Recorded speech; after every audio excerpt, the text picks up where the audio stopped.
If you've ever Googled, what should I charge as a professional organizer, this video is for you. Here's what you usually find when you do that search. It's a range so wide that it's basically useless, or someone else's rate that might have nothing to do with your niche, your market, your experience, and your life. So today I'm going to give you something more than a number. I'm going to give you a framework for finding your number. One that's based on how you want to work, what you need to earn, the pricing model that actually supports a sustainable business. And I'm going to start with a math problem because I think once you do this math, everything else in this video is going to make a whole lot more sense.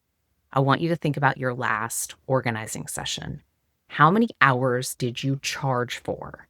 Now I want you to add up all the hours you actually worked, everything else you did for that client, the drive time there and back, the texts, the free consult, the emails, the long proposal. Don't do that. The supply run, the donation drop off that you did after the session, all of that, add it all up. That's the real number of hours you spent on that client. And now divide that number by what you charged. This is your actual hourly rate. And for a lot of organizers, when they do that math for the first time, it's not even worth leaving the house. So I'm going to let you sit with that for a minute. Here's why this happens. Hourly pricing only accounts for the time that you're physically standing in a client's home. But everything that surrounds that session, there's a lot that goes into a business that tends to be completely uncompensated. The drive, the prep, donation run. That's the real problem with hourly pricing. It's not that your rate's too low, it's that the model doesn't capture everything you did for a client. And you should do those things. You should give the highest level to your clients because we want testimonials and referrals. And there's a second layer to this too, which organizers get wrong. Your client isn't just paying for the hours in her home, she's paying for your experience, the systems you've built over decades of doing this work. Even in your own home, that still counts. Decisions you can make in 20 minutes would take her months to do. Your client isn't paying for hours in her home. She's paying for the decade it took you to know exactly what to do when you get there, the system you build to do the work, and how you break it down into small projects. And here's one more thing I want to point out. The resentment that you feel when you look at what you earned after a long day, it's not the work, it's the math. Organizers burn out, not because they don't love what they do, because over time, it's too hard to ignore how they feel. And we're going to fix that today. So there's 4 pricing models that most organizers use, and I have a clear opinion about all of them. So let me walk you through each one. Model number 1, hourly pricing. This is where everyone starts, me included, and honestly, the only real value of hourly pricing is some market research that you're going to do.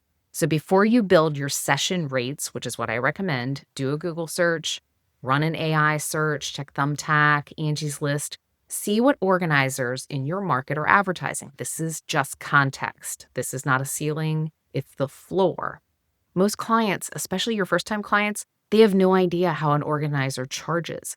They don't know how you priced your work yesterday. They don't know what the woman down the street charges. They have no reference point. And as I tell my organizers, Amazon does not alert us when they change their prices. You don't need to either. So we'll make this shift to session pricing, and you can make that shift to session pricing today. You can walk into your next consult completely differently. When you're ready to make that shift, what you'll say is, I work in full day sessions because that's the best solution for my clients. It allows us to start and finish a space.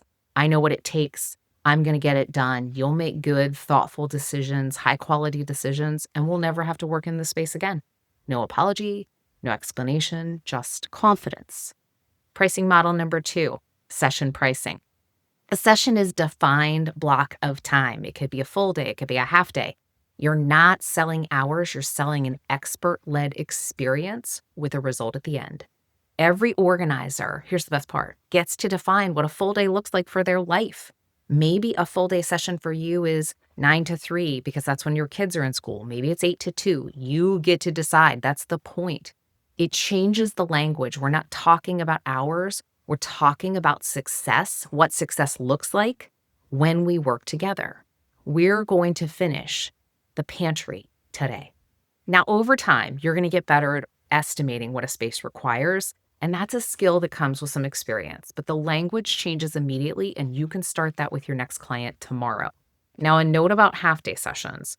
2 half-day sessions in a day is hard. I can't do it. You have to factor in the commute, the mental load of working with different people in different spaces. It adds up fast. So if you're booking a half-day session, you're essentially sacrificing a full day on that same day. You're cutting your daily revenue in half to take a shorter job. But if you're someone who just prefers to work half-day sessions, then this is perfect for you. And that's what you will start saying. When I moved to full-day sessions, it was a game changer in my business. My clients were happier. I was happier. We finished a space. Now, if you have a little extra time at the end, that's okay. That's where we get to over deliver.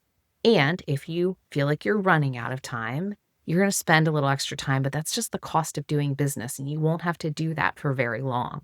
The only place I really think a half-day session belongs is in a maintenance package, which I'll talk about in a minute. Model 3 is blocks of time, packages. I know they sound so appealing. You sell 40 hours, you get a big check up front. And that sounds logical, but here's what actually happens. You end up managing a ledger instead of leading a client.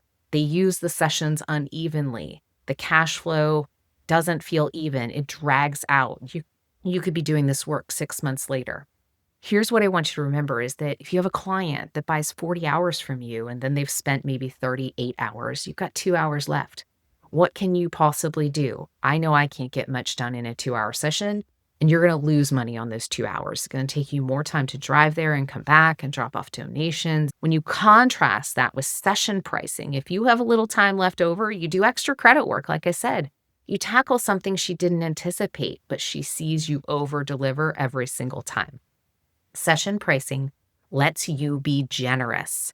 Package pricing puts you on the clock, especially if you pitched a range of time for a job. As soon as you hit the 4-hour mark on a 4 to 6 hour package, they notice. Everyone's eyes are on the clock.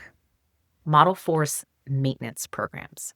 Maintenance programs are not for everyone. These are for people who have already gone through a full session or probably multiple sessions. It means you fully decluttered and organized a space. This is where a half-day session really belongs. It's not a starting offer. I wouldn't even mention it on your website. It's a retention tool for the clients you love and only those you love that you want to keep working with. You can't maintain what you haven't built and put into practice for them. It creates some predictable revenue and it complements your one offer. You might say something like, now that we've built your systems, let's make sure they stay that way. And I offer a monthly maintenance program to keep the momentum going. That's it, one sentence. It just keeps a great client in your world after the initial project's done. Now, let's talk about how to actually find your number. This is the fun part. I want to start somewhere that might surprise you. I want to start with your calendar. Before you touch a single number, I want you to be clear on how you work. How many days a week? What days are non-negotiables? What feels sustainable? Not just, is it possible to work 5 days a week? Your calendar reflects your values. Build your business around your life, not the other way around. Time freedom is the reason most people go into business for themselves, but it's the first thing they sacrifice. Once you know how many days per week you want to work, here's the math. Your daily session rate times the number of days you want to work times 4. That's your monthly revenue potential at your current rate. And we're going to pressure test that now against what I call 3 pillar posts. The first, cover your monthly business expenses. This is the number. What does it actually cost you to run your business? Mileage, marketing, insurance, things like that. This is your floor. Your rate has to clear this number before anything else. But I want to be clear, covering your expenses is not a goal. It's just the minimum. If your rate only covers your expenses, you don't have a business. You have something that's taking time away from your family and earning you $0. And at some point, this has to be about making money. Otherwise, all the time and energy you're pouring into it just isn't worth it. And you will start to resent it. You start to work on days that you don't want to. I know I did this. Pillar post number 2, pay yourself. How much do you want to take home each month? Not what feels safe, not what feels reasonable. What do you actually need to earn? What do you want to earn?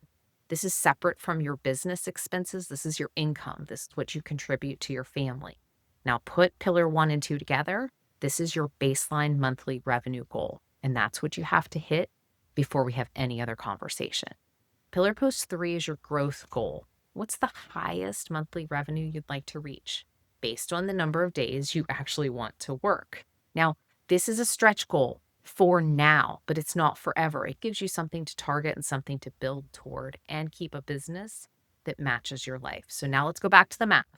Your session rate times the days per week times 4. Does that number hit pillar post 1, 2, 3? And if not, we need to adjust your rate or your days or both. Let the math guide you. I want to close because there's something else that matters about the rate. It's your signal to your clients. Before you walk into a client's home, they have already formed an opinion about you based on what you charge and how you carry yourself. And a confident rate says that you know your worth, that your client is in good hands. But an apologetic rate where you discount says the exact opposite. So I want to ask you something. When did you last look at the rate you charge? Is it the same as when you started? Because you're not the same organizer you were a few years ago. Your instincts are sharper. You work faster. You know more. You can deliver more than a brand new organizer every day. So set your rate for who you are today, and your clients will respond accordingly. When you charge too little, you're teaching them how to treat you. And for some, they may even question whether you're any good at this at all. So here's a reality check. If no one has ever pushed back on your price, you're probably undercharging. The client who says yes immediately isn't proof that your rate's right. She might have said yes at a higher one too. Confidence in your rate comes from knowing your offer, not from what somebody else charges. It comes from knowing exactly what results you deliver to clients and being willing to ask for what it's worth. So here's where I want you to start. This week, do the math on your last session, the real math, all the hours, not just the ones you charged for. See what number comes out and let that number tell you what needs to change. Then build your ideal weekly calendar. Figure out your 3-pillar posts. And if you haven't already watched video number 1 on session pricing, that's your next stop. Because once you have that number, the next question is how to package and present it in a way that makes it easy for clients to say yes. The link is below for that video. But I want you to know that if you're ready to do this work with support, I want you to grab the one offer worksheet, simplyenough.net/offer, and then book a call with me to review your work. That's free too. So I'll see you in the next video.